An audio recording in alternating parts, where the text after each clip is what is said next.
Operation सिंदूर से तिलमिलाए पाकिस्तान ने भारत के सीमावर्ती इलाकों में सैन्य ठिकानों और आम नागरिकों पर हमला किया। पाकिस्तान की ओर से हुए हमले में एक पूरा परिवार तबाह हो गया है।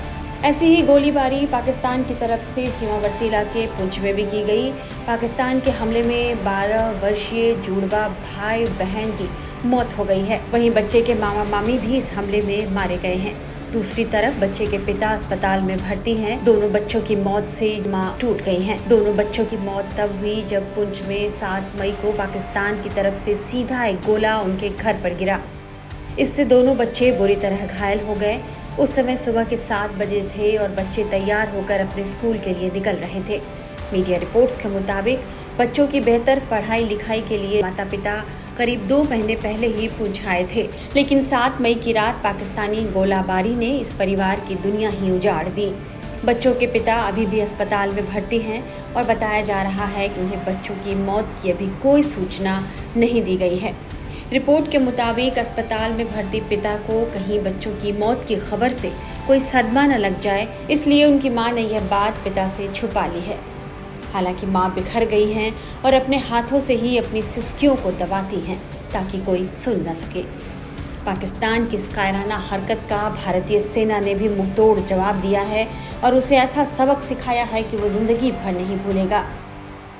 7 मई को हुए ऑपरेशन सिंदूर में भारतीय सेना ने पाकिस्तान और पाकिस्तान के कब्जे वाले कश्मीर में आतंकियों के 9 ठिकाने पर हमला किया और 100 से ज्यादा आतंकियों को मौत की नींद सुला दिया। वहीं पाकिस्तान की तरफ से आने वाले हर ड्रोन और मिसाइल को नाकाम कर दिया।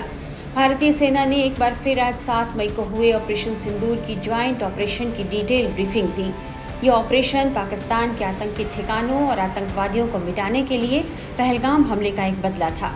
ब्रीफिंग में एयर मार्शल अवधेश कुमार भारती ने कहा कि हमारी लड़ाई पाकिस्तान के आतंकियों के साथ थी, लेकिन जब पाकिस्तान की आर्मी इसमें कूदी तो उसे बहुत नुकसान उठाना पड़ा है। उन्होंने बताया कि इस दौरान पाकिस्तान ने चीन की मिसाइल PL-15 का इस्तेमाल किया था, लेकिन हमने उस मिसाइल को मार गिराया है। इसलिए 7 मई को हमने केवल आतंकवादी ठिकानों पर ही हमला किया था। पर अफसोस इस बात का है कि पाकिस्तानी सेना ने आतंकवादियों का साथ देना उचित समझा और इस लड़ाई को अपनी लड़ाई बना ली। इस परिस्थिति में हमारी जवाबी कार्यवाही अत्यंत आवश्यक थी और इसमें उनका जो भी नुकसान हुआ वे खुद इसके लिए जिम्मेदार हैं। हमारी तरफ से हमारी एयर डिफेंस सिस्टम्स देश के लिए दीवार की तरह खड़ी थी और इसको भेदना दुश्मन के लिए नामुमकिन था। And unmanned combat aerial vehicles employed by Pakistan were also thwarted by the indigenously developed soft and hard kill counter-US systems and the well-trained Indian air defense personnel.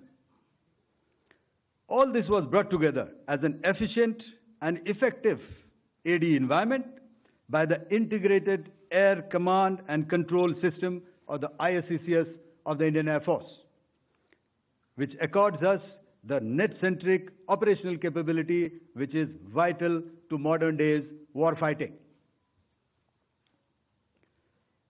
While much has been said and written about the newer systems, I would like to place on record the performance and efficacy demonstrated by even the older battle-proven AD systems like the Pechora, the OSA AK and the LLAD guns in countering the Pakistani threat vectors in the current operations.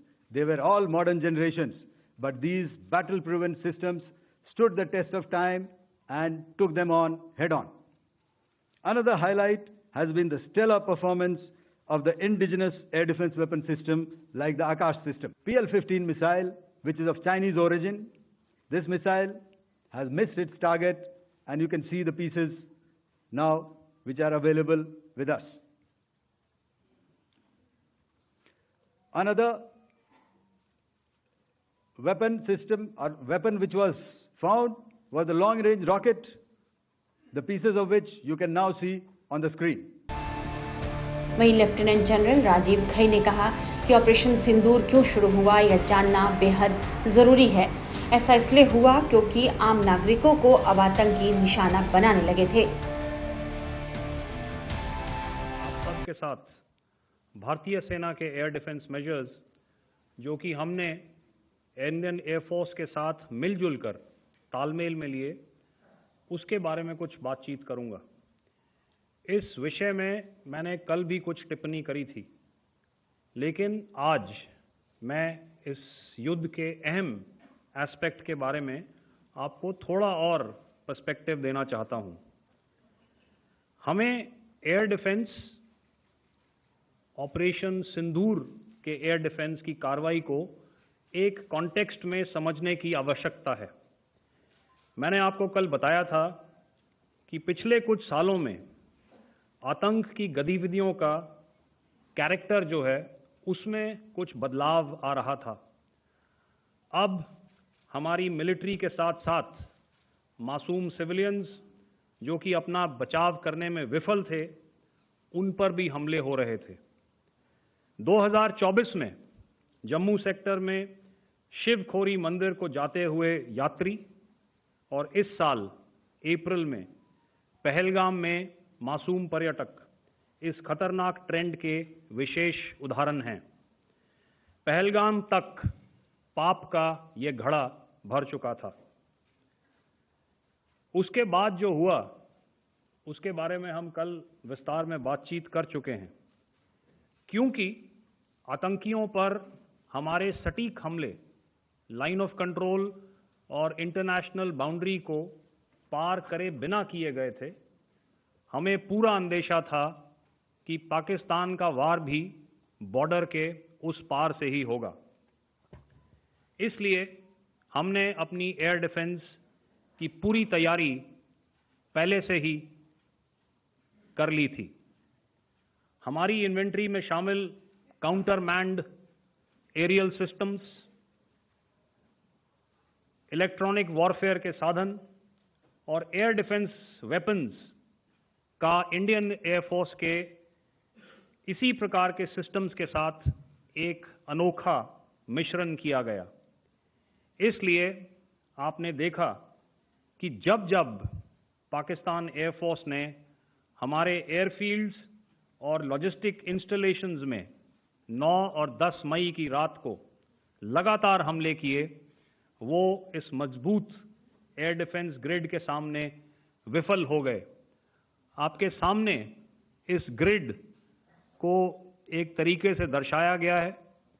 आप देख रहे हैं कि international boundary से कितनी layers, radars, counter unmanned aerial systems, उसके पीछे shoulder fired weapons, हमारे विंटेज एयर डिफेंस वेपन्स जो कि काफ़ी सालों से हमारी सेना में हैं। एयर मार्शल भारती ने भी उसके बारे में बात करी। और लास्ट में हमारे modern air defence weapon systems. तो कोई मौका नहीं था कि पाकिस्तान एयरफोर्स ये मल्टी टीयर डिफेंस को पार करके पीछे हमारी एयरफील्ड्स या लॉजिस्टिक इंस्टॉलेशंस को टारगेट कर पाए।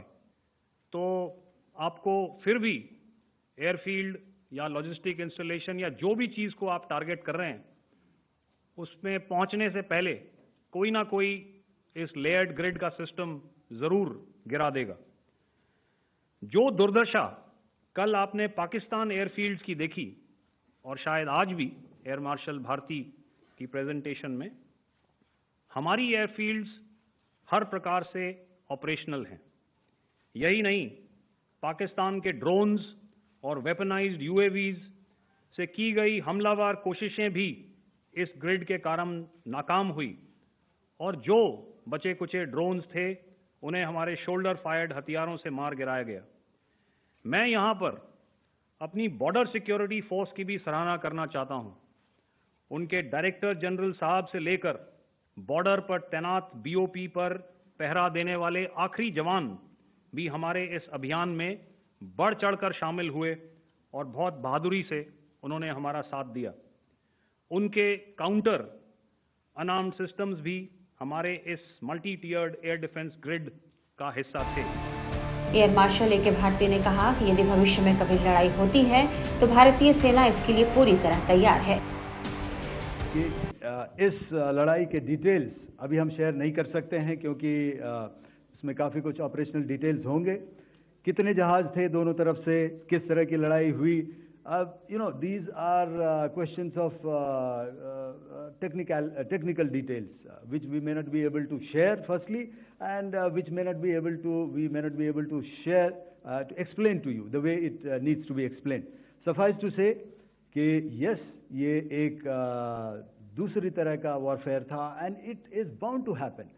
हम लोग पिछली लड़ाई, अगली जो कभी भी लड़ाई होगी, भगवान करे ना हो, लेकिन अभी यदि हुई तो ये पिछली लड़ाई की तरह नहीं होगी। हर एक लड़ाई जो है अलग तरीके से लड़ी जाती है और टेक्नोलॉजिकल एडवांसमेंट्स हो रहे हैं। हम भी उस एडवांसमेंट्स के हिस्सा हैं, हमारे एडवर्सरीज भी हिस्सा हैं। So it is a cat and mouse game and you have to be ahead of the curve to beat your adversary. So that is what is going to happen. So if you ask, was this different? Was this engagement different? Definitely it was different. And a lot of new aspects have come out, but we were prepared for it, we were trained for it, and we were equipped for it. That is the only aspect that I can share with you at this time. Thank you. Air marshal ने यह भी बताया कि हमारे सभी military base operational हैं और जरूरत पड़ने पर अगले मिशन के लिए तैयार हैं। End by saying and emphatically state that all our military bases, all our systems continue to remain fully operational and ready to undertake any future missions should the need so arise. और अंत में यह मैं स्पष्ट शब्दों में कह देना चाहता हूं कि हमारी सभी मिलिट्री बेसेस और सारे इक्विपमेंट और सिस्टम्स ऑपरेशनल हैं और ज़रूरत पड़ने पर अपने अगले मिशन के लिए तैयार हैं और तत्पर भी हैं।